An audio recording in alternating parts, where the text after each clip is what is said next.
faut toujours se rappeler que Trump est un intimidateur. C'est quelqu'un qui veut briser l'adversaire pour l'exploiter. Et sa façon de le faire, c'est souvent d'abord de se victimiser. C'est ce qu'il a fait avec le Canada. Il a dit le Canada exploite les États-Unis. C'est fou. Et puis, Trump a cette conception des déficits commerciaux qui est complètement erronée.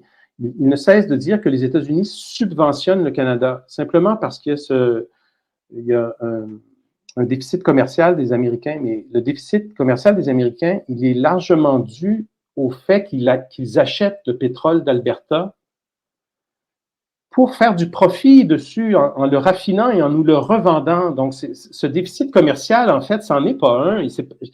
C'est pas un problème non plus. Mais lui parle de subvention, que s'il ne subventionnait pas le Canada, le pays s'écroulerait, etc.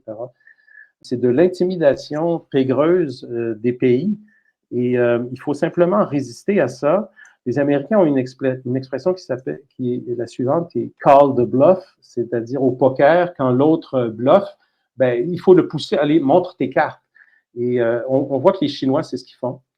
C'est ce que les Canadiens ont fait. Il faut faire la même chose. C'est comme, il faut pousser, et c'est ce que l'Université Harvard vient de faire aussi. Il faut rester ferme. S'il veut garder sa position, il n'a pas le choix de se radicaliser de plus en plus jusqu'au point que ça devienne intenable. Et